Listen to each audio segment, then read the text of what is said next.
All right, so we're gonna bring in Brett now. Brett, how you doing, man? I'm doing good. Yourself? We're doing good. Doing good. First off, thank you for hopping on today. I know you've been quite the busy guy here in the last couple months now. It's been busy. It's been a whirlwind, I'm sure. So again, thank you for doing this, and we're just we'll just dive right into it. So kind of give us kind of a rundown of kind of how you initially got into hunting way back when. Yeah, so I grew up in a family of all boys. I'm the youngest of three boys, and my dad hunted, my grandpa hunted, and as far as I know, I think even my great grandpa hunted. Okay, it's awesome. So I think it was just inevitable that I was going to end up hunting. So yeah, I went early on with my dad. I think I started dove hunting. I took a little BB gun or a dart gun or something that couldn't do too much damage, and of course I thought I shot every bird. My dad would let me pull up with my BB gun and like, oh, you shot that one, and yeah, I remember those early years of going dove hunting, and then even going and just sitting in the tree stand with dad.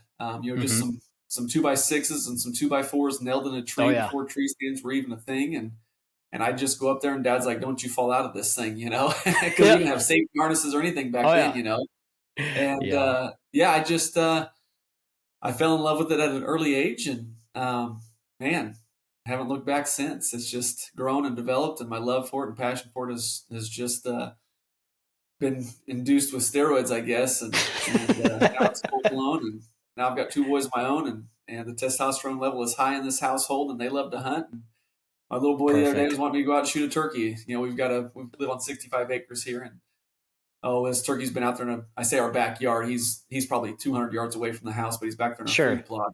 And we'll look at him. I'll pick him up and look at him. And I don't really care too much about hunting turkeys, but yeah, he wanted me to shoot the turkey. So I was like, all right, I got to throw my heel on, go belly crawl after this thing, and go feel him just so my son can feel his jelly head. So yeah. So did you get him? Yeah, I got him. Yeah, it was last day of season, believe it or not. Yeah, perfect. Last day of season, and so I wanted to kill a brown bear in my clothing, which we'll probably get to that. But I wanted to shoot my brown bear first. I was like, I don't want a turkey to be the first thing that I kill in my camo. And so I had to wait till after the brown bear, and I got back from that, and like I said, I'm not extremely motivated to go after turkeys. I would like to shoot a Merriam's at some point, but other than that, I don't really care too much about turkeys. But yeah, after seeing him back there in the food plot for I don't know how many days in a row, and my little boy's like, "Turkey, shoot, Daddy! Like, come on, Dad, let's go!"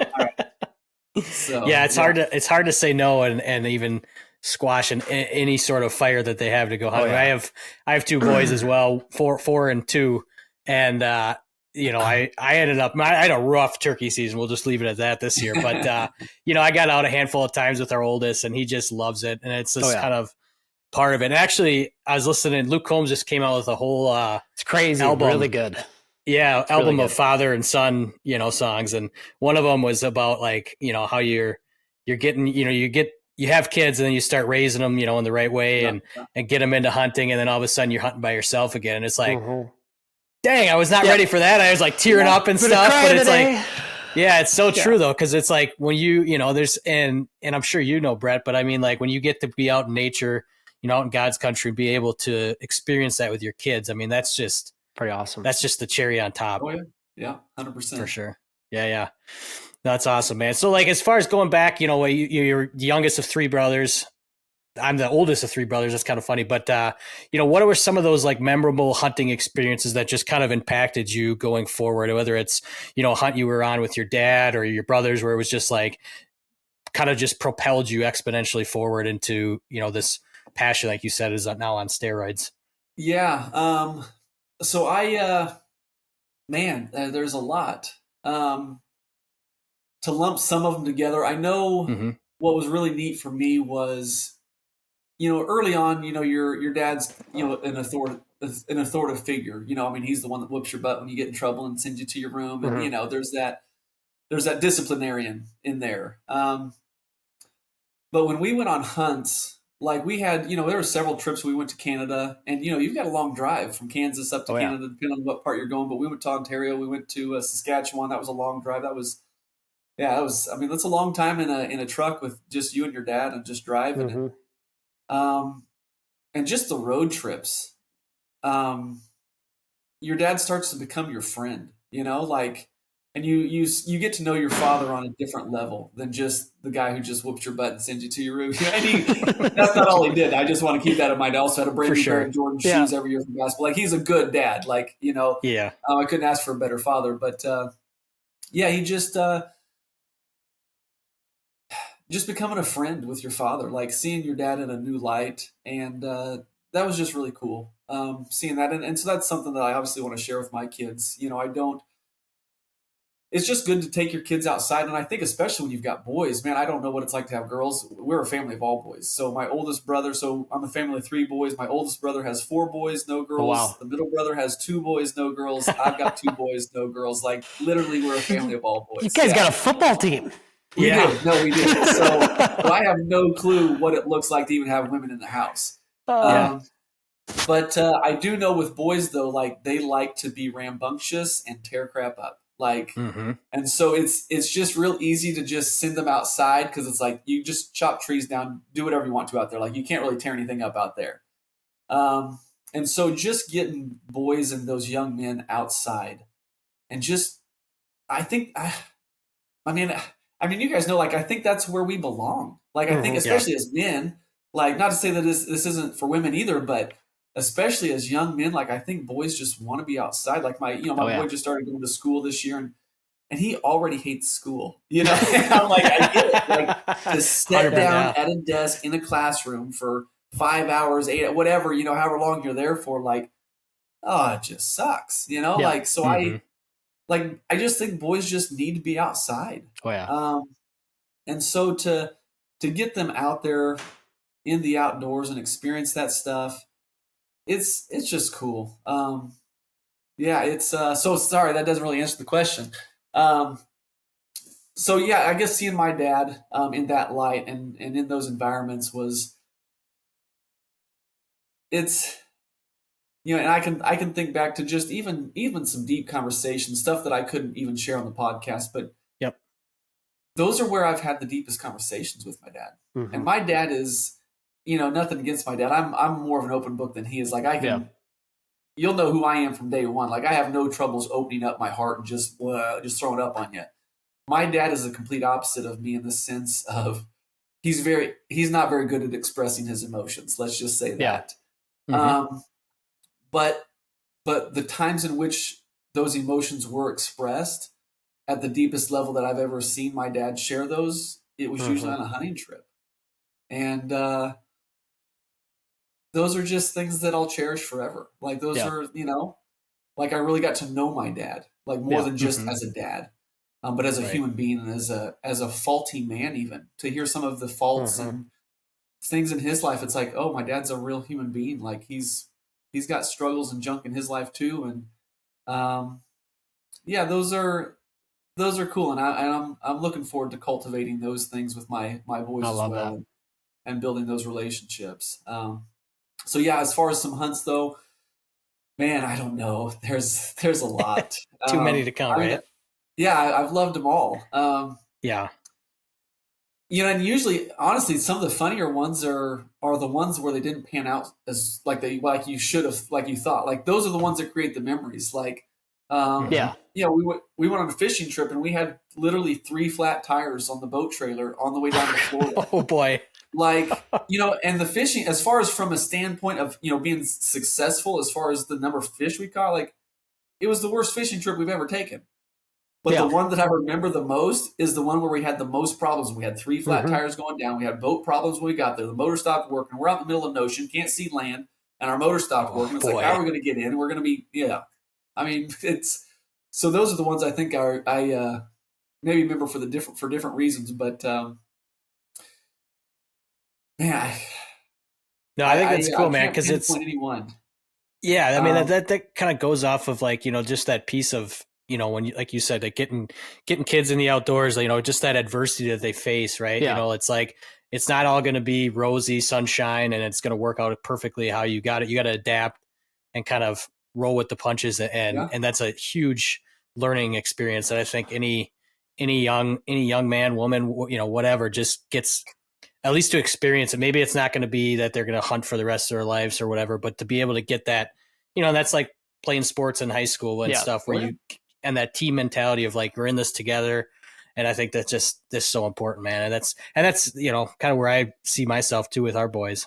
Oh no, that's awesome. And it sounds like you have a pretty rich history of hunting, which is awesome. Not just from yourself, but with the family and growing up and how they all grew up. And so how influential was that on you as a kid? Because like I look at it, there's, you know, a lot of different family dynamics of where, you know, obviously like your dad was a huge component of wanting to get you guys out and go and travel and do trips. Like I look at like me and my dad and my siblings, we would go to Boundary Waters.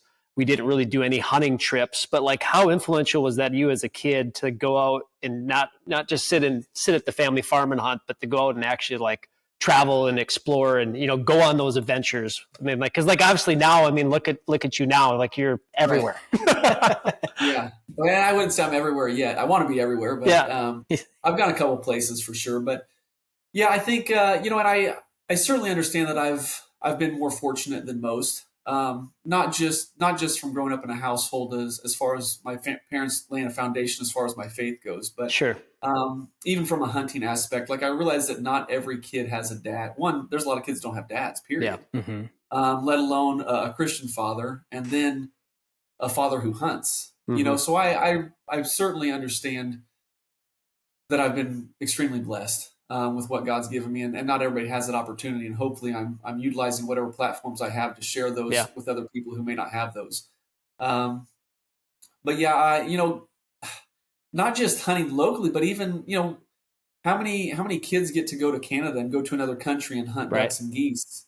You know, like, so not that Canada's, you know, a completely different country. You know, it's not all the way around the world, it's across the border, but still, there's a lot of even kids that grow up with hunting fathers that never get to experience an out-of-state hunt, let alone crossing the border, you know. So I was very fortunate in that regards. And now I will say that's night and day difference from the last one that I went on. But yeah, I think not so much going on the trips though, as I think it was my father speaking words of belief into me. So, and I think that played out more on the athletic field than anything. Like, one thing that my dad did do extremely well was he made me believe that anything was possible. Oh yeah. Like, and I actually thought anything was possible. Maybe even to a fault. Like, to where maybe I've even bit off more than I could chew many times. It's like, I don't know if anything is possible. You know, like, there's some things that I think are probably impossible, you know, but man, beyond, as far as, you know, you're different, you know, obviously people have different skill sets, and obviously there's some people that are never going to be in the NBA. Like it's not physically possible for them to be in the NBA, you know? Yeah. And I think that's where my dad probably spoke belief into me, maybe too much so that I'm like, I believe anything is possible. Yeah. But it was just that positive reinforcement that I think allowed me to believe in myself and believe in the possibilities and start to think, why not travel to another country? You know, why not experience all of what this life has to offer? And so now it's just opened up a whole door and realm of possibility, and not just with hunts, but with this clothing line that I've started with. It's just, when you start to notch your belt with some of these things, it's like, holy cow, like I can actually do this. Like I think I can make anything. I think I can do, you know? And I don't think that was as much as going on hunts as that was just a good father figure, just speaking positive words into his son. I don't think you have to experience an out of state hunt for your kids to believe that an out of country hunt is possible. You know, I don't think you have to have lots of money for you to speak belief into your kids, and he winds up, you know, forming some multi-million-dollar business. It's really, it's all up here, you know. It's all in the mind. But when a child, or when a kid or a young adult or a man or whatever age you're at, whenever you start to accomplish these things, you've just got to notch out the next goal. And once you know, this thing that you didn't think was possible at one point, now all of a sudden you accomplish it, and it's like, whoa, I actually did that. Well, if I did that, then what else can I do? Right. And it's a matter of just pushing those limits and trying to find your limits. And you're not going to know what your limits are unless you push them.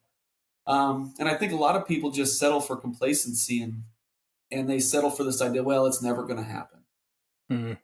Well, you're right. With that mindset, it's not going to happen for you because you're already defeated. You've already convinced yourself that it's not going to happen. You know, my dad used to tell me this is, in baseball, he said, you got to go up there. And he said, you got to go up there thinking you're going to hit the ball every time. Like he said, and not only hit the ball, but rip the cover off of it. That's something he'd always say. And so I go and literally this is a good version of brainwashing though. You know what I'm saying? Like, it's true, seriously, dude, I went up there and I'm like, I'm swinging for the fence every time. Oh, yeah. Like every time I'm going to hit a home run. And I believed it. I actually believed it. Now, did I hit a home run every time? Absolutely not. Yeah. But guess what? The next at bat after I just struck out, I actually believe I'm going to jack one over the fence. Yep. Like that's the amount of belief that my father instilled within me. And I think that's, like I said, there's, now I've certainly found that there are some limits to people. I mean, we do have limits. Yeah. Mm-hmm. But man, by all means, try to find what those are, So yeah, I don't know if that answers your question. No, it was great. That was awesome. That's so good. And it's like one of those things, I just think, for both Luke and I, we're young fathers now and you are too. And it's amazing to see, like the generational jumps and hoops we've gone through of hearing the stories of like my grandpa, his grandpa, and then like the things like my dad told me, like my dad, same thing, said someone's got to do it, and like ever since I was a kid, same thing, had this level of confidence instilled in me that's still with me today. And my wife gets after me all the time because she's just like, you just think you can do anything. It's like, well, yeah, I do. I mean, it's like, it's your mind's your limit. So I mean, like, I think that's just such good advice, and transitioning that back to like your kids of giving them the right mindset to go through life, because like it doesn't matter if it's through work or through life or if it's through hunting, like all those things are applicable and like they all play together, and like that's so good. So that's awesome. Yeah, I mean, well, and just to this made me think of this.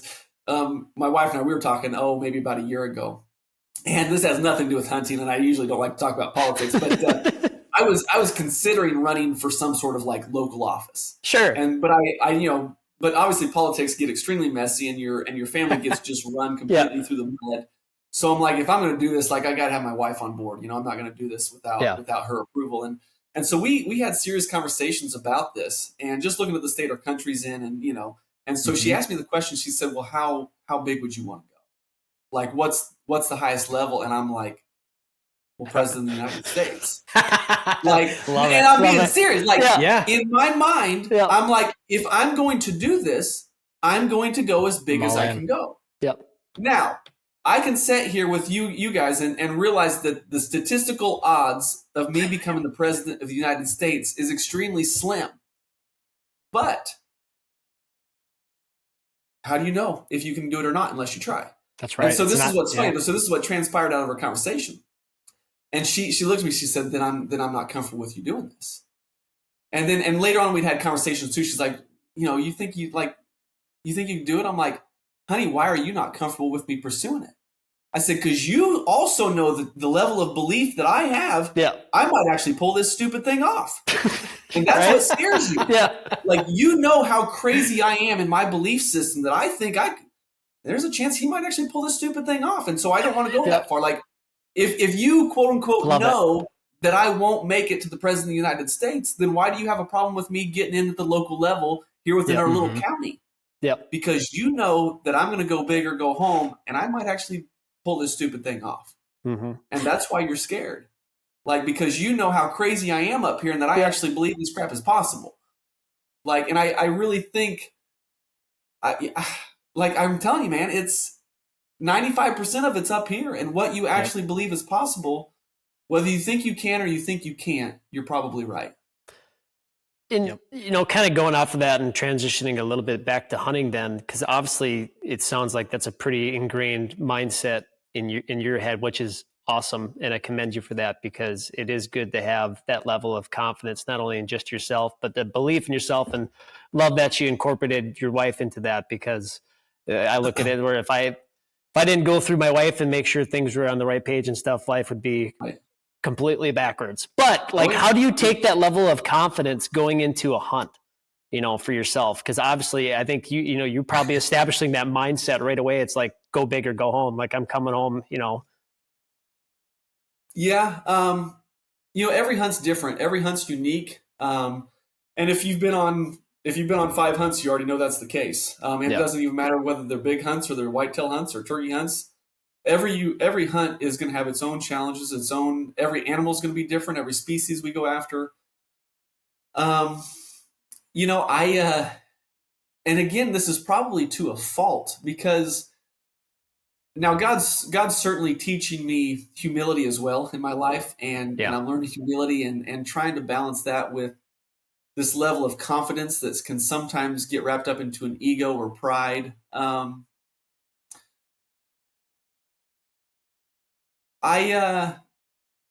I still, I mean, it's literally, it can be the last day with 5 minutes left, and I still think I'm going to get it done. For sure. Like, that's how crazy I am up here. And I think that it's that possible, it's possible, because it has happened. Those things have happened, but there's also been there's been more than my fair share of non quote unquote successful hunts where I come home empty handed. And even then I got like 1 minute left of daylight, and I'm like, oh, I can still do it. Like, all I gotta do, it could just happen. The deer could just, whatever. So but I don't. I think if we're so wrapped up into quote unquote the kill of the animal, we're completely missing what success even is. Yeah. I look at starting companies or anything that we do in life, and Michael Jordan's got a quote out there, something about, I've missed like so many thousands of shots, and he's failed so many times, time after time, and he's failed, and that's why he succeeds. 100%.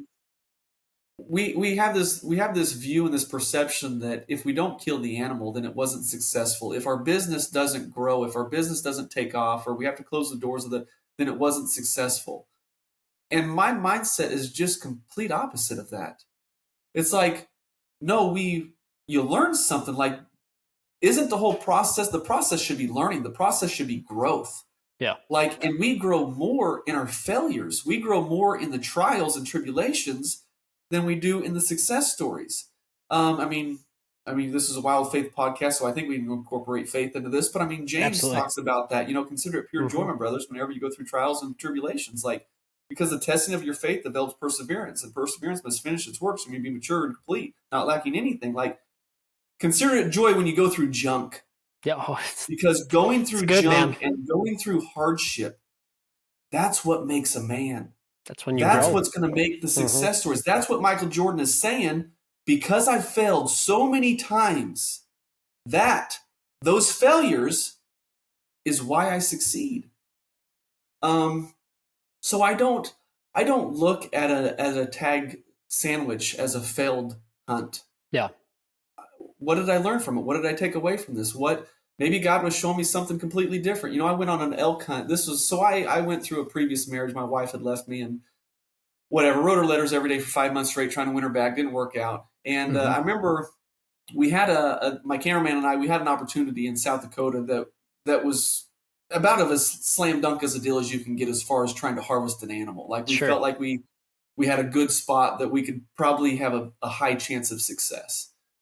And when I was sitting there planning this hunt, and this was literally on the tail end of my divorce, and after the court date was final and it all went through, and I remember I said, you know what? I said, I don't want to go to South Dakota. I said, I want to be in the mountains.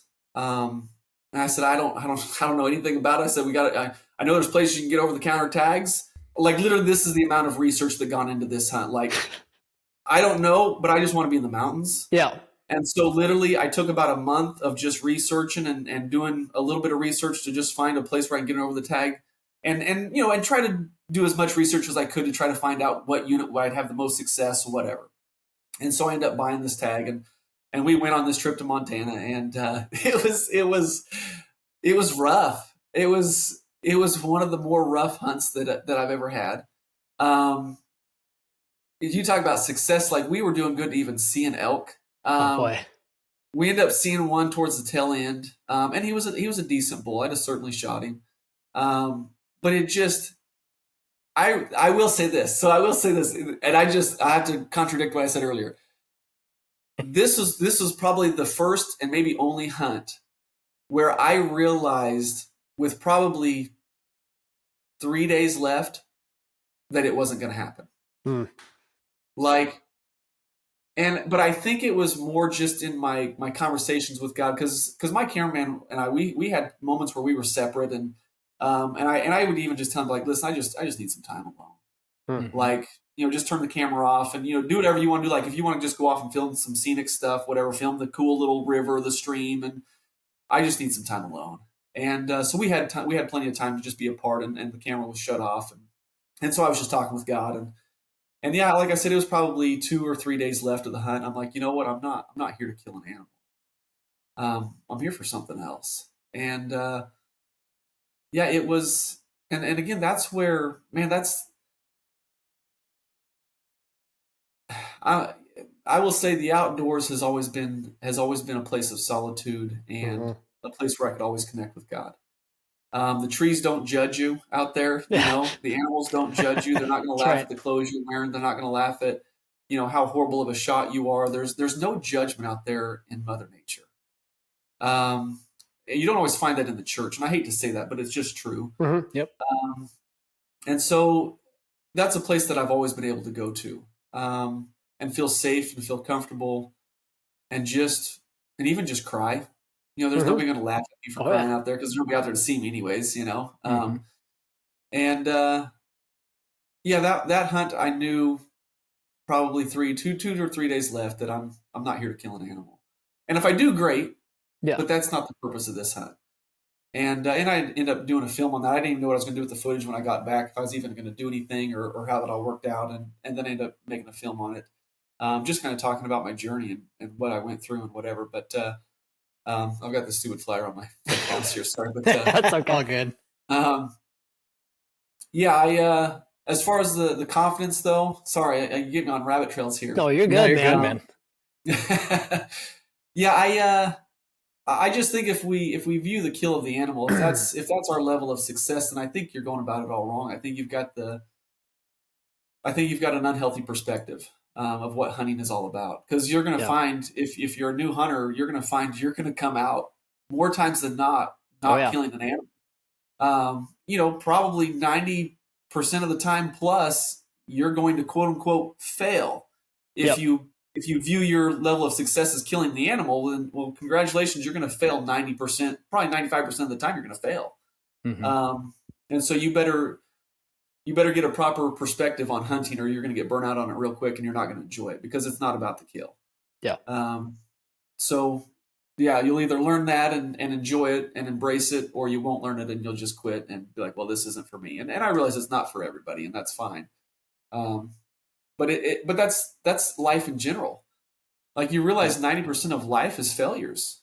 Yeah. Like, unless you want to play it safe and just work that factory job, it's like, well, I'm safe here. And even though you've got these dreams and these visions to do something else and to start some company or do whatever it is you want to do, well, but what's John going to think if I do? John's going to think I'm stupid. I'm no expert in that. Why should I even start? You're already defeated, man. You're already defeated. Like, and until you can flip that switch in your mind to say, you know what, screw it. Why not? Other people are doing it. Why can't I? Right. Until you can flip that switch, you're always going to be wondering what if, and you're going to die with regrets. But like, man, I wished I would at least tried. Like, I may fail. In fact, I've failed plenty, and I'll fail plenty more. Who cares? Like, I don't care. Like, right. Who cares? Like, at the end of the day, you should have fun. You should enjoy life. Again, you're not going to know your limits unless you push them. Sorry. Yeah. I don't know if I answered the question. That's perfect. That's good, man. I mean, just kind of going off of that, not to steal from David Goggins, but I every time I'm out on a run, I play the same video every time, like halfway through it, when I'm at that point of like, I could just go home and quit and be done, because it's, you're on a run. You could just, it's one of those things. But it's that quote where he talks about, he goes, someday you're going to die and you're going to see the ghosts of your potential future. Like, you could have been this, you could have done this, you could have been, all these things, and you didn't. And it was just because, like, exactly what you're saying right now is like, you didn't take that risk. You didn't take that step. I don't have a clue what's going to happen, you know, and this is probably a perfect segue with moving into talking about goat gear, but you know, like not having a clue of what's next and what's going to happen, but hell, this is what I want to do. And this is what I believe I can do. And so let's just, you know, dive right into goat gear, kind of just give us a rundown of like where all of a sudden you got to a point with it in your life where you're like, I can do this. I can create an outdoor company that has, I'm not gonna lie, it's a pretty sweet looking camo.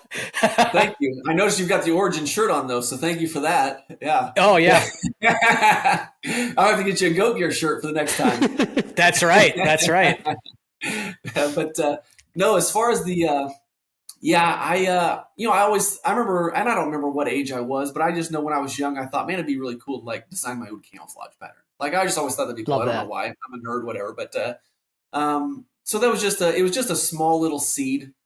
You know, you don't know if it's ever gonna, like, look at the dumb stuff we dream of as little kids. You know, I want to be a fireman, or I want to be a professional athlete, or but as you start to grow up and you start to realize your skill sets and things that you're good at, things that you're not good at, you start to understand certain things of certain professions. Like, okay, this little childhood dream, like I fell in love with the idea of it, but once I realized the reality, it's like that's too much work. Like that's not something I would enjoy. I love basketball, and I played college basketball. Nice. And I honestly believe this. Like I played against some professional basketball players that played in Europe and stuff. Didn't play against. Well, I did play against a couple NBA guys that they were in college at the time though. Then they ended up playing in the NBA. You know, and I'll be honest. I really think if I had the discipline, I really believe I could have played in the NBA. Now I probably wouldn't have been a starter. I'd probably been one of the guys on the bench because there was still a certain athletic ability that I still would have fell short of the greats. Like there's just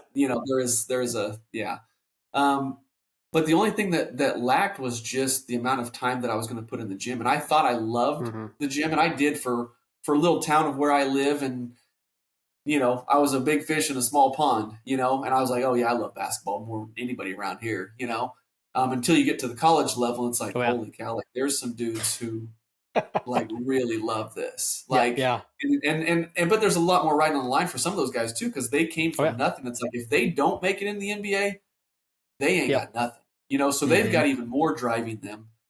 Me, it's like, I'll be fine either way. And so, you realize like, okay, there's certain things that I just like, I thought I loved this, but I don't love it as much as I thought I did. And so this isn't for me. And I liked hunting more, and basketball season was right there in the middle of hunting season. I'm like, I knew those two were going to clash at some point. And I'm like, one of them's going to have to, like, you can't be all in with both of these. It's not possible. You don't have on a side note, what position did you play and where did you go to college? So I graduated. This tells you how small my high school was. Okay. I graduated with 12 kids. Oh boy. So that's smaller than us. We graduated with like 56, and I was like, that's pretty small. Yeah. So that's the kids. Smallest. I mean, that's about as small as you can get. So coming from a small school like that, like I didn't get looked at by any big schools. I had a couple small 4 years that offered me scholarships, and then I had like offers from all of the junior colleges in the state. And so my plan at the time was, well, I'll go to a junior college because obviously if you go to a 4-year, you're pretty much going there for 4 years. So my plan was, because I wanted to go D1, so my plan was to go to a junior college, play there for a couple of years, and then from there go D1. And those were my plans. Now God's plans were different for my life, but so ended up going to a junior college. It was either far away from home or really close to home, where my parents could watch the games or get far away from the parents. And I chose to stay close to home. And honestly, I look back and I know part of that though was because I like to hunt. And I was like, I don't want to leave. And I was a big duck hunter at the time. I'm like, I know this area well. I know the public land, and I've got access to a lot of farming, a lot of land here that I can hunt. And I'm like, if I go way out western Kansas, like I may not have as much to hunt. And so that was, as crazy as it sounds, that was one of the driving forces that kept me close to home. I think that's so funny. Like that was the same decision that went into my mindset. So I played college football, but like I was like, well, if I go to western Minnesota, I'm like, I can hunt and fish whenever I want out there. I was like, that's a pretty good deal. I was like that, but it's funny that weighed into your decision making of like, okay, where am I going to go to school? Yeah. So I mean, and again, at some point, you pick what you enjoy doing. You know, like I said, not everybody loves to hunt. So find whatever it is you're passionate about, and man, just pursue it. and pursue the limits and find out how big you can get in whatever it is. So with goat gear, wanted to design a camouflage pattern, and fast forward this tiny little seed that was there, and fast forward years later, now here I am producing bow hunting films, and like I said, I started in the waterfowl industry, and Bill Jordan signed my first paycheck in the industry. That's when awesome. I was producing waterfowl. That was cool, dude. It was super cool. Wow. I remember, like, literally as a So kid, I was cool. and I've got a picture of it somewhere, but I remember calling my dad, because my dad was a big part of this, you know. And Yeah. I remember calling Dad. I said, Dad, Bill signed it, and he knew what I was talking about. It was the paycheck, because I knew I was getting a check from Realtree. And it wasn't a printed on signature. It was a handwritten signature from Bill Jordan. And I will never forget, like, that was one of the many stepping stones. You talk about, was there any hunt that just opened your eyes to, like, whoa, this is, I think everybody's looking for that one thing of, this is my big break. I don't think there's maybe there is, but there's a small percentage of people that get big breaks. I think most of it are just a bunch of little breaks. Yeah. I think people are looking for that giant stepping stone that's like, man, if I just make this one leap, I'll hit it and I'll make it. I heard another quote the other day. It takes 20 years to become an overnight success. And I think that's true. I think there's just a lot of stepping stones.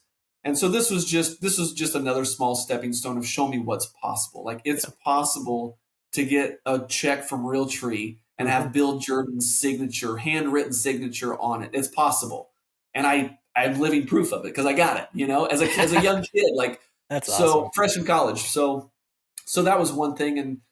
And so then it ended up growing, and then I started getting into more of the production stuff and producing, and then waterfowl things had transitioned into bow hunting. I'd always bow hunted, but not like I do now. And so I kind of set down my shotgun, not that I still don't hunt ducks and geese occasionally, but then it was just full blown in big game and producing, bow hunting films, whatever, and sponsorships, whatever.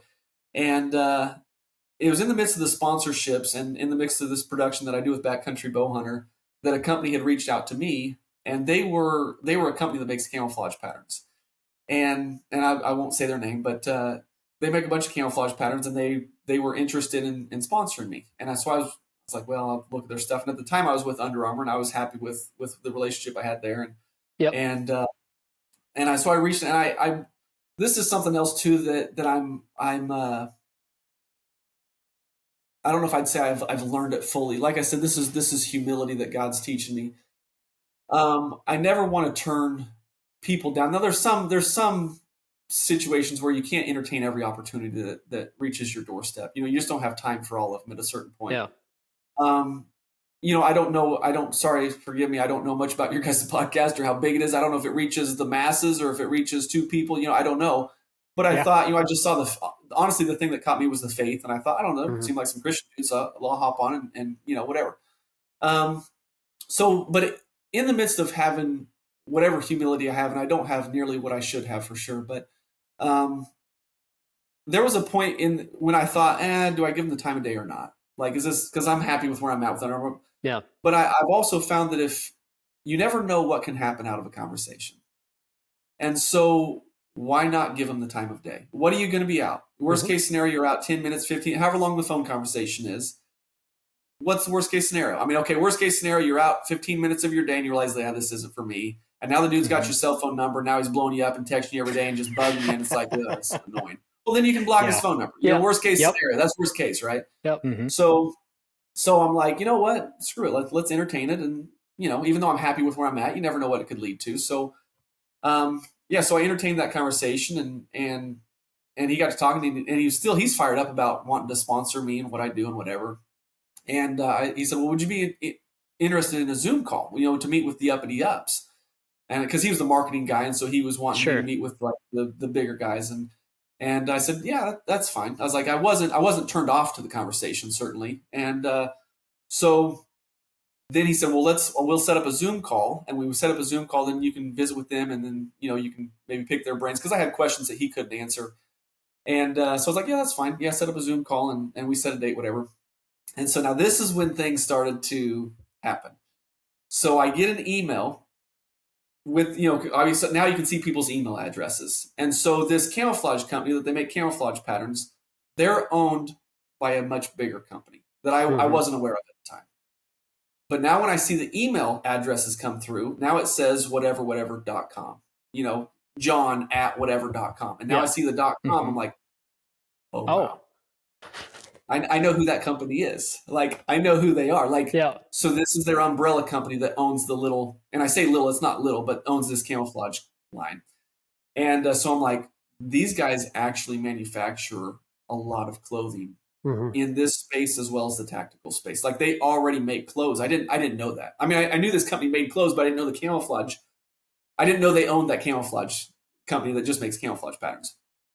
And so now the wheels start turning in my head. It's like, hold on a second. Like, now I don't like some of the clothes that their patterns are on because it was less quality than what Under Armour was. And I'm like, I don't want to, that's going to make a hit on my brand and people are going to think I'm a sellout. And they were willing to pay me some money. And I'm like, listen, I'm not in it for the money. Like, I'm not going to hold up this jacket like this is the best jacket in the world if it's not the best jacket in the world, And so I just started thinking, I'm like, man, they manufacture a lot of clothes and they do make clothing lines for big companies that make solid gear. And I'm like, why don't we start our own?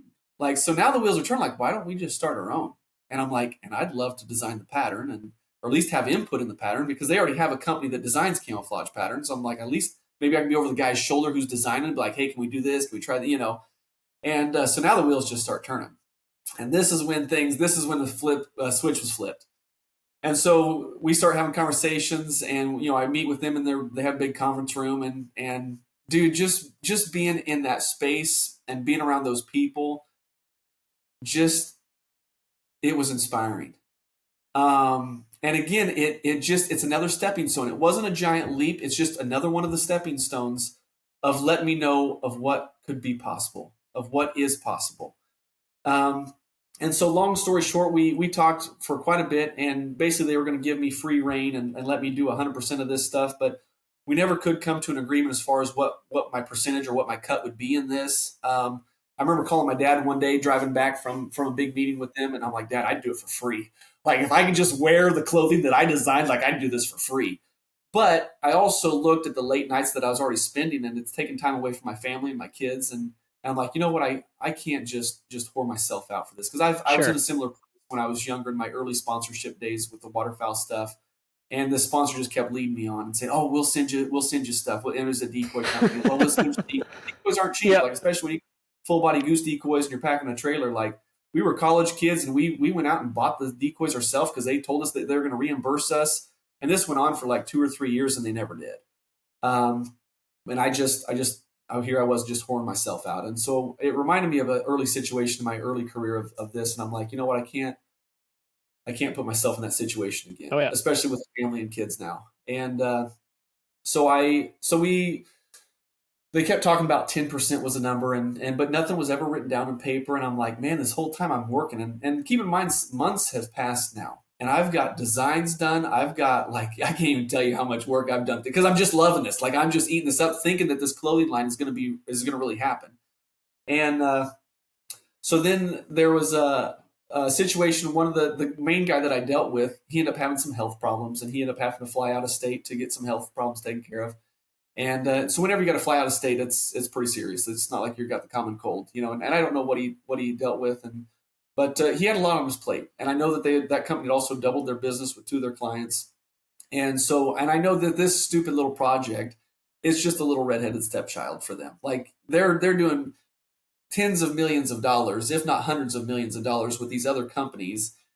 This is just a little project with some stupid little Instagram influencer. Like this is peanuts to them. So I knew where I fell on the totem pole, and I'm just small change in the grand scale of this.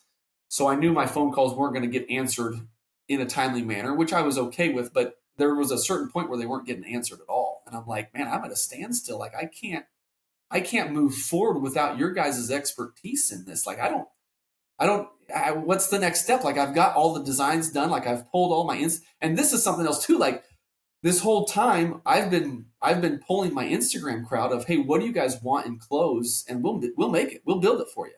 And so I've put my name out there on the line, and now I've got Instagram people thinking that I'm making clothes, and which I am. It's kind of through this other source, And so I'm like, man, I've got to deliver. Like, I can't not deliver. And like I said, there was a point where I just wasn't getting phone calls or emails responded to. And like I said, they had a lot going on. So there's no grudges at all. And I wish them nothing but the best. But I remember just talking to my wife one night, and this was a Friday night. I'll never forget this. And I said, I wish there was a way I could do this by myself. Like, so I wasn't dependent upon them for a lot of reasons. One, just because I was at a standstill where I couldn't move forward, and I'm wanting to move forward. And then two, also from the standpoint of, what if I get so far deep into this and we still don't have a contract signed, and I end up having this baby, and this baby winds up becoming successful, and then they just strip the baby from me. Now, again, I don't know if they would have done that or not, but I definitely wasn't setting myself up to be successful. Like, they definitely had more. Because they were going to be the ones funding it, and they were the ones putting all the money into this thing. Now, they hadn't put anything into it yet, but if they're going to be making clothes and samples and all this, like, they're going to be dumping the money into this. And so they would have been able to very easily just take the baby out of my arms and say, thank you, Brett, for making this successful. Now we're going to take it over from here and just scoot you off. And like I said, I don't know if they'd have done that or not, but there was no contracts or anything in place. And so it definitely I wasn't in a good spot. So I remember that night I just prayed. I'm like, God, if there's a way for me to do this by myself, like, can you, I don't know if I'm supposed to do this or not, but if I am, then just, could you help me out? I'm not making this up, man. Saturday. So this is a Friday night, and Saturday morning I wake up. Now keep in mind, I've been posting on Instagram for like 2 months, just polling my people, asking them what they wanted, clothes, whatever. Which patterns that currently exist, which ones do you like the best, so we can try to maybe make a pattern that looks similar or better or whatever.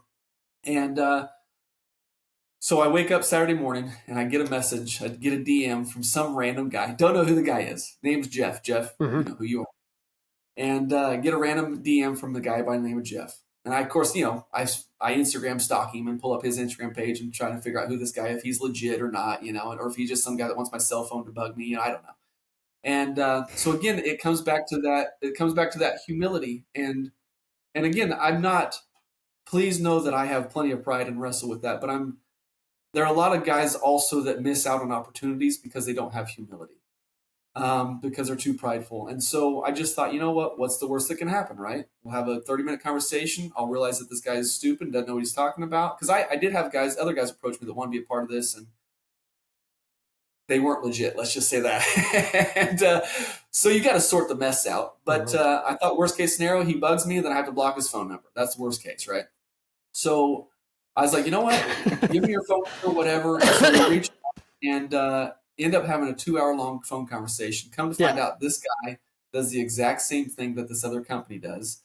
Now, granted, he wants to make my clothes. He wants his company to make my clothing for me.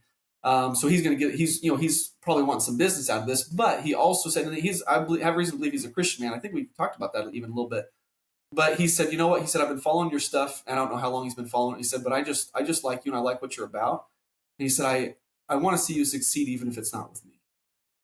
And I'm like, how do you go wrong with a guy like that? Like, that's a good dude. Like, even when you have somebody that says, we just want to see you succeed, even if it's not with us, like, that's a good dude. And so he, like, literally, I prayed and God delivered.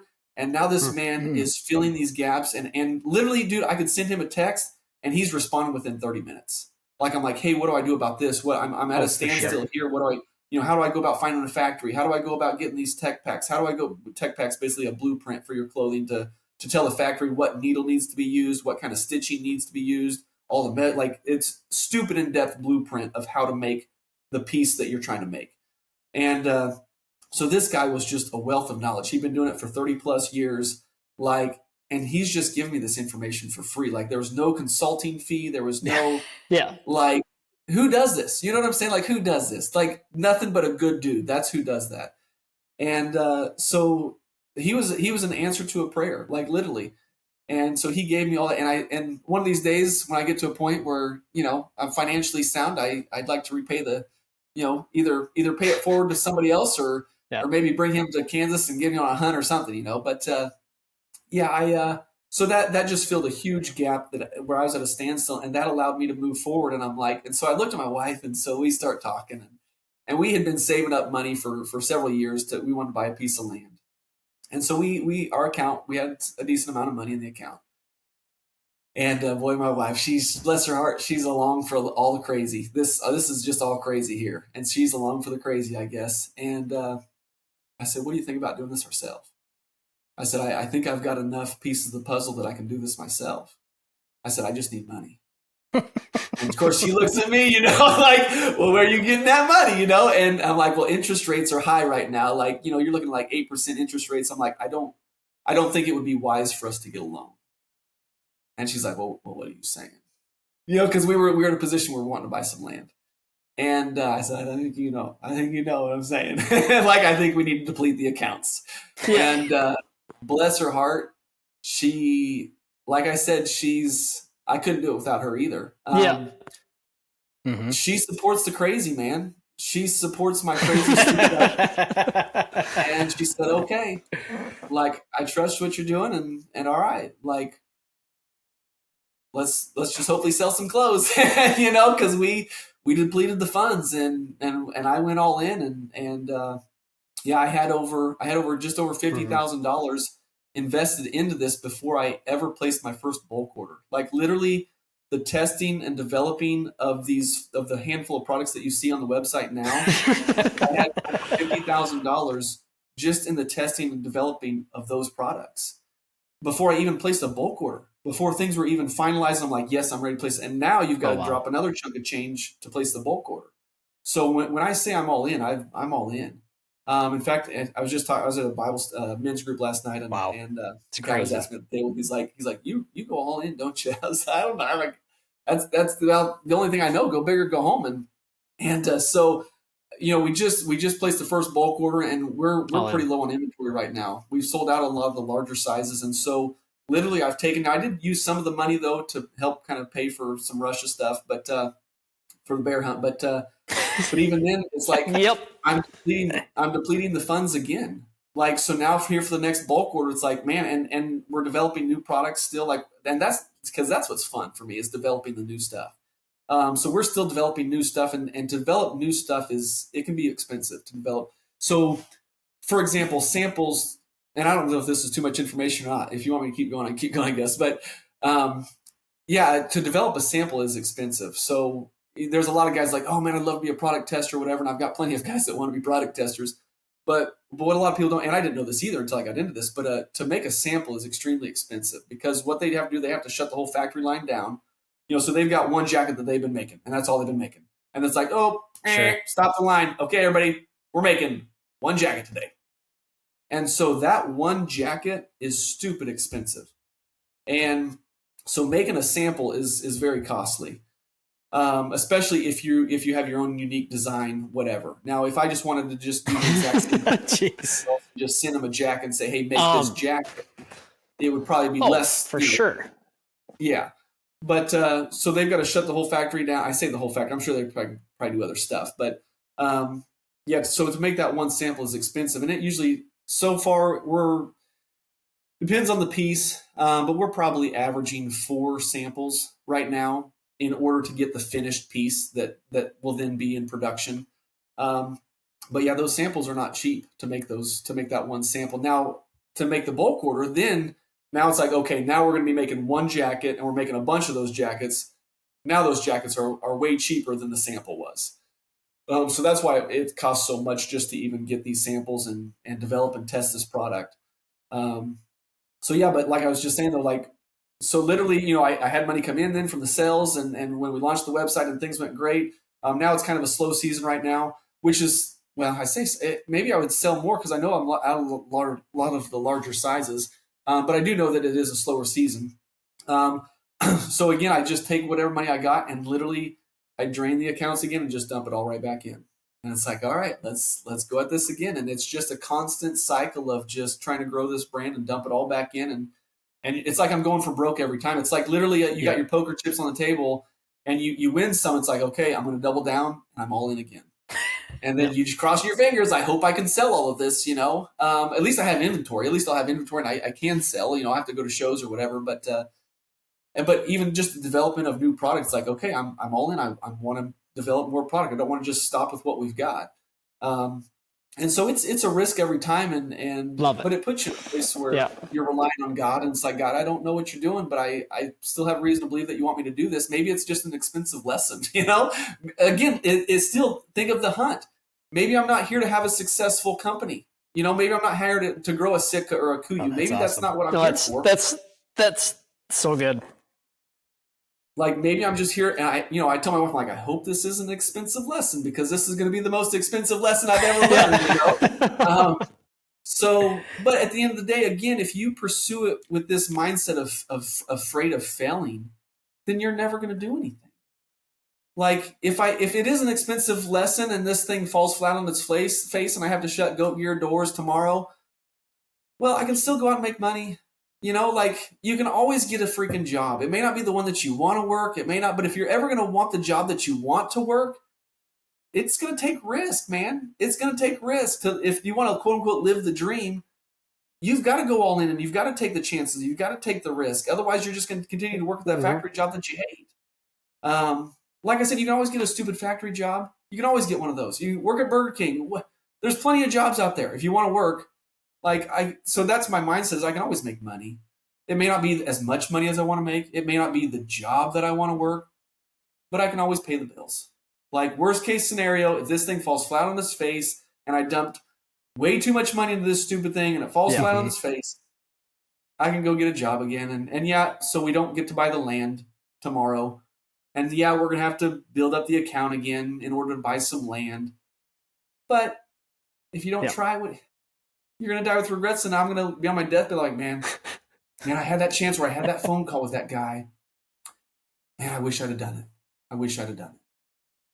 Like, I don't want to die with regrets. Like, I'd rather die with an empty bank account and no regrets than a bank account full and a life that was never lived. Mm-hmm. Wish I would have done it.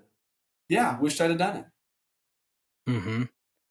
So I don't know if that answered your question. Sorry. I go on rants and... That's good. So that's the clothing line in a nutshell, I guess. It's awesome. And it's so cool to hear that you kind of, through your journey with all that, incorporated your faith to it. And it's always interesting in the business world of, like you were talking about, having humility and listening to those conversations and having those conversations with people maybe you wouldn't discuss with.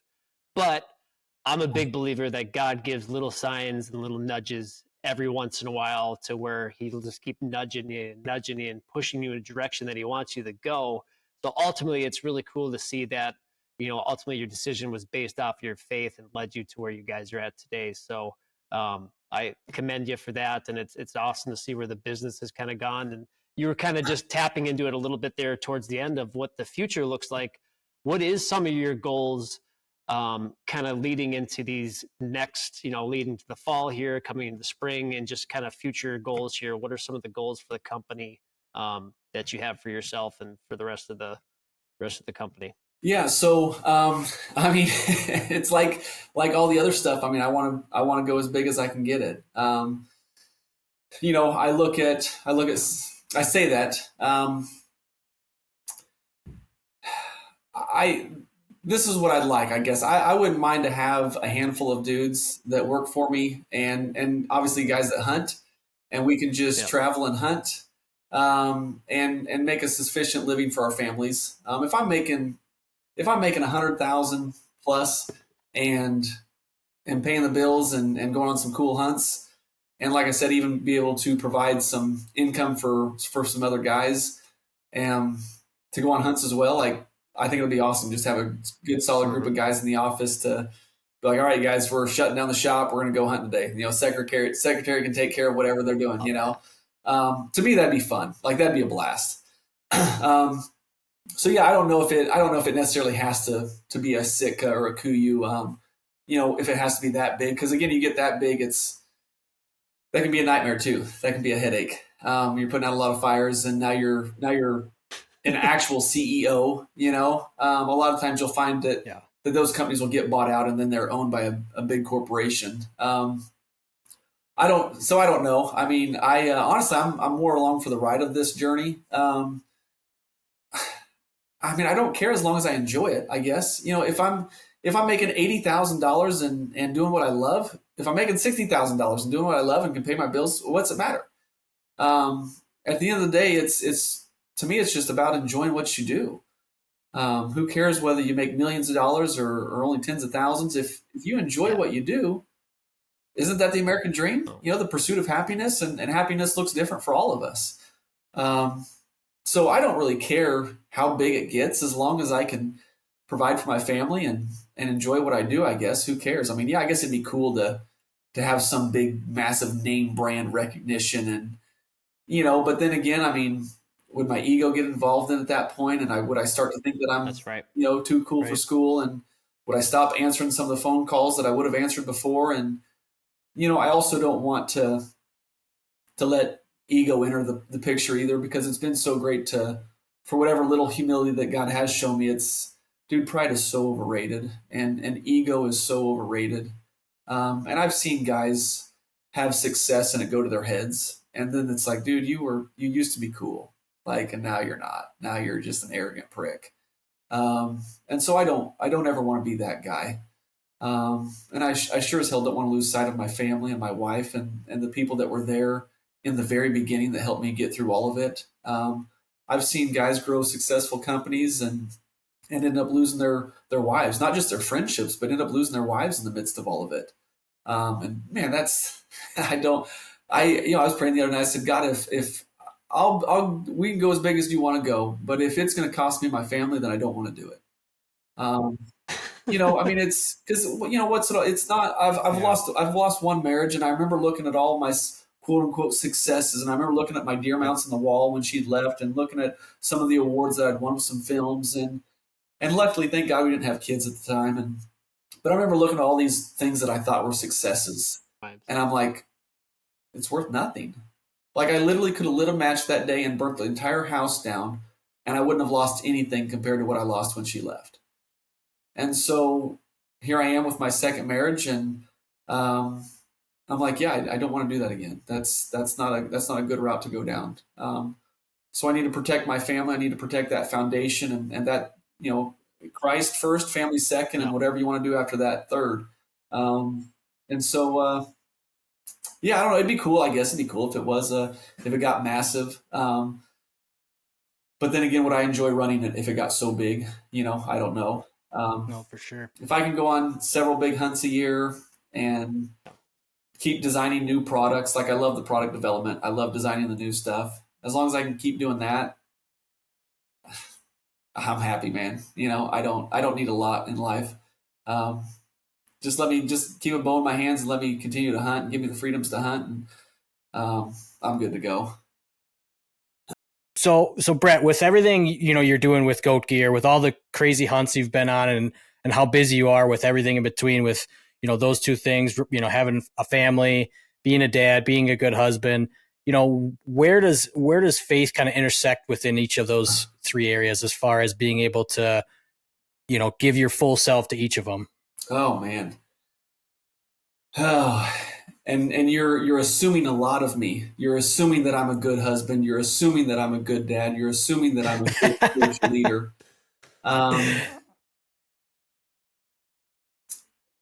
It's a daily growth. Man, you're assuming a lot of me, and it's putting more conviction on my life. My wife and I just talked last night, and we cracked open our Bibles for the first time in quite a while, and just did a study on our back porch. And I was just telling her, I said, what, I don't want to gain the world and forfeit my soul, and specifically my marriage. And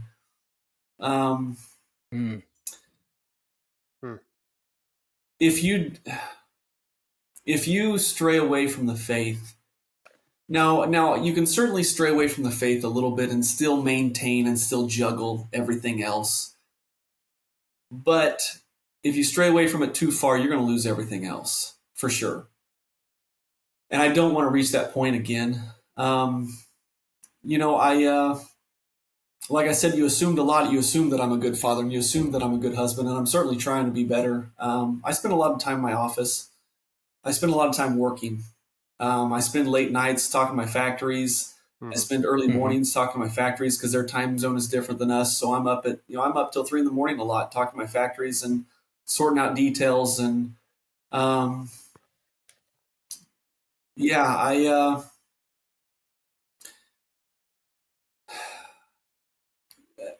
Luther King Jr. had a quote, and I'm completely paraphrasing, but it'll be close. But somebody asked him, he said, you've got a lot on your plate. How do you, because he had a deal where he spent like 3 hours in prayer every morning. And they asked him, they're like, with everything that you have on your plate, how do you find the time to spend 3 hours in prayer every morning? And he basically made the statement, he said, I have so much on my plate that I have to spend 3 hours of prayer. Like, yeah, I have so much on my plate that I have to spend that much time in prayer. And so it's those quiet mornings that sort out the rest of the day. It's, you think of the tree stand, and I realize there's going to be a lot of listeners that maybe have faith in God but don't read their Bibles, and I only know that because I've been one of those, and I'm just now picking it back up here in the last several months. Has my study been consistent? So again, by no means am I perfect. Like I said, you assumed a lot when you said a good father and a good husband, but Yep. I hate to read. I'll just speak for myself. I hate to read. There's nothing more I hate in life than reading. I'll look at the pictures. You could even give me a hunting magazine. You give me something stuff that I enjoy. And if it's something that I have to read, I hate reading. I'll look at the pictures, but I ain't going to read it.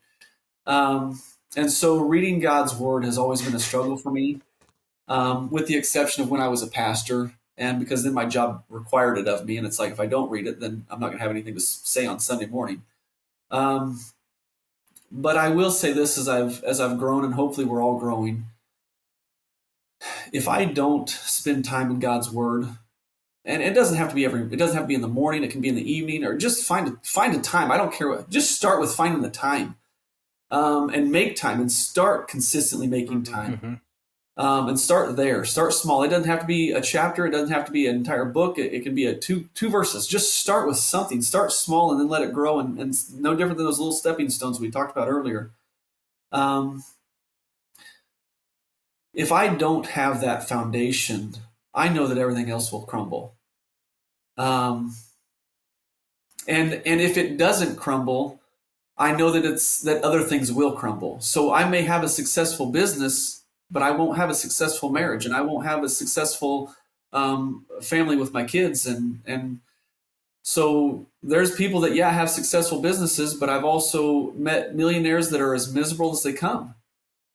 And I don't want to be that guy. It's like, I look at, God's given me the wonderful privilege and opportunity to travel the country and meet crazy dudes from all walks of life. I met people who have hundreds of millions. I don't know if I've met a billionaire or not. If I have, he didn't tell me.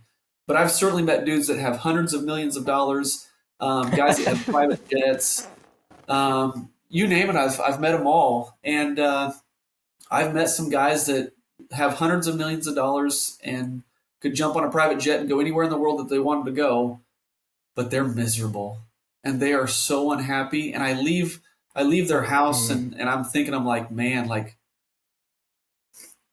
what's it all worth if it costs me that? Like, that dude clearly is not happy with his life. Yeah. And so who cares about making hundreds of millions of dollars if you're not happy? We talked even just earlier in the clothing line. That's where I'm like, I don't care how big it gets as long as I'm happy. Like, I don't care. As long as I'm happy, who cares? But again, I'm still learning and still growing and realizing that ultimately your ultimate pursuit of your ultimate source of happiness and your ultimate source of joy comes from God. Whether you're a Christian or not, whether you identify that or not, or whether you realize that or not, that's the truth. Sorry to break it to you, but God made you and he knows how you work and he knows the inner beings of who you are. And at the end of the day, if you don't find a relationship with him, you're going to be lost. And boy, the more you find him, the more you can cultivate that relationship and grow in that relationship. And the more you're going to find peace, the more you're going to find joy, the more you're going to find a strong, solid foundation. You know, Christ is our cornerstone. The Bible tells us. There's a reason they use. I love the cornerstone, you know, illustration. It's just this solid, firm rock that you tie fence to. You know, you see these cornerstones out there, these fence posts, and maybe on these hunts, maybe you'll see one of these old cornerstones that was set in, and it's always the one that's on the corner. That's why it's called a cornerstone. It's literally a giant rock that's set into the corner, and they run the fence off of that one cornerstone. It's because that sucker's solid. That puppy ain't moving. And so if you're not, if your feet aren't on firm ground, planted on a firm foundation and holding fast to that cornerstone, everything else is going to crumble. And it's not worth it. It's not worth it. Like, what is it to gain the whole world but forfeit your soul? And so, dude, I can't. You're going to get me emotional here. Try not to get emotional. I want to cry in front of a bunch of dudes, but I can't do any of what I did in the past, and I can't do anything of what I want to do in the future without my faith and belief in God. I mean, that's where whatever healthy confidence I have, that's where it comes from, is from God. If I have an unhealthy confidence, that's where you have pride and ego. Dude, I can't do this without him. I can't do this without my wife. I can't do this without a good dude named Jeff. I can't do this without, you know, dudes that are putting me on their podcast and spreading the word about goat gear. I can't do this with, it's not just me. Like, yeah, at the end of the day, I mean, I'm a one-man band running it out of my house so far and whatever, but how does it get exposure? It gets exposure by good dudes putting me on a podcast, whether they have 2 people or whether they have 20,000 people. I don't know how many guys do you reach, but I've been on multiple podcasts and lots of guys wanting to share this. And so I can't do this without, I can't do this without my customers buying the clothes. Like, dude, there were people that bought some of the first batch of samples, and like, I can't do this without customers willing to buy the product that I'm making. To me, it's cool, man. I can't, to ever think that I did this solo would be foolish, for lack of a better term. And so there's a lot of pieces in play of this thing. And, dude, it's not I don't know. I couldn't do it without God. To answer your question in short format, I couldn't do any of what I do without God. Love it. Amen to that. Amen. No, that's great, man. I mean, and it just, there's so many, you know, obvious rabbit holes you could go off of with that, but it's just, there's so much trueness to what you're talking about is, you know, where I feel like where God has helped with me is like just picturing it as like he's the hand on your shoulder that's going to always be there to push you forward and direct you on where to go. But he's also going to be that gentle hands underneath you to catch you when you fall and pick you back up. And you know, with anything, there's challenges, whether it's running a business, whether it's being a father, a husband, and it's like having to be able to, like you said, put that pride and ego aside and just be like, I am nothing without God. And I know that if I don't give all of the grace and glory to him, then it ain't worth it. Right. Yep. And when you're talking about, you know, I could gain the world, but sell my soul, that is some beautiful stuff, man. I gotta give credit there, man. Well, the credit ain't mine. The credit's his. I didn't say it, he did. Well, that's very true. So Brett, before we close out here, we always like to do some fun kind of quick fire questions. So we got a few here for you. Just quick, you know, first thing that comes to your mind. So what, you know, you're on a big drive, right? Going to a hunt. What's your go-to early morning gas station snack and drink? Oh my goodness gracious. Oh, I like jerky. Okay. Chocolate. And I tell you what, I do like the like sour gummy type stuff, like that's just coated in sugar. Yeah. Like these. Yeah, like sour gummy stuff that's coated in sugar. Those are pretty good. And pretty much any of them, really. Okay. Nice. What about a drink? What's your favorite go-to? So you know what? I just pretty much stick to water right now. Water and orange juice. Okay. Nice. And that's about it. Yep. Yeah. No caffeine, huh? Well, so you're asking too many questions. All right, so you're gonna get the answer. Sorry. No, you're good. So I've got a condition called ulcerative colitis, and Oh boy. basically, Yeah. if I have too much stuff, I'll poop my pants, for lack of a better term. Yeah. Oh shoot. Oh yeah, boy. yeah. And Okay. so that I need to add context to this, though. All right. Yeah. And so this is another lesson I learned in the woods. And I had to learn this the hard way. So I had shot a giant deer, and you can watch the hunt on YouTube. The deer's called Wishbone. Okay. And so I shot this deer. Long story short, the shot was a little bit back. He took a step forward just as I was releasing it, hitting back, quartering away hard. And so the shot was back, and ended up losing this deer. But I had so much stress over this deer that's what ended up developing this condition. Oh No boy. way. The valuable lesson that God taught me out of that was it's just a stupid deer. It's not worth your health. Like so again, we all have our priorities can get out of whack at times. And there was a span in my life where I was so consumed over the animals and my priorities weren't in check. And I realized that it ended up costing me my health. And so now I've got a health condition that I'm stuck with the rest of my life. And dude, anytime I start to get so wrapped up into the hunt or the animal and start to get a little bit stressed, it's like, hold on. No, it ain't worth it. It ain't worth it. Yep. Mm-hmm. I gotta tone this down. And so now it's drastically affected what I can and can't eat. And so pop is just one that I've just decided to do without. Yeah. Gotcha. And I have to do the sugar gummy dills with extreme caution. Yeah. There you go. I bet. Yeah. Jeez. Like I said, so next one here. So you talked earlier about. There you go. So you talked earlier about going on those out of state, out of country hunts with your dad. So what's that first one you're gonna do with your kids? Oh man, that's a good one. Like out of state or out of country hunt. Yeah, whatever. Yeah. First one. So my boy's already shot he's already shot 2 deer. He shot his first deer when he was 5. He shot his second deer last year at 6 with a crossbow. Nice. So he's already got his first deer, and I'm actually editing that film right now, and it's love it. It's a good one. At least for me as a dad, it's a good one. I don't care if anybody else likes it, but my wife and I will enjoy it. Love it. I think it's too early to answer that because I don't know what my boy's going to enjoy. I don't know if he's going to enjoy waterfowl hunting. I don't know if he's going to enjoy deer hunting. I don't know if he's going to enjoy hunting at all. I mean, right now he does, but I'm also not going to be that dad where if he's just like, Dad, I don't really want to go. Yep. Okay. I have to be okay with that. Like he may, my wife, she's into music, and nothing against people that love music. There's a lot of intelligent, extremely intelligent people that love music, but she's like, what if he likes band?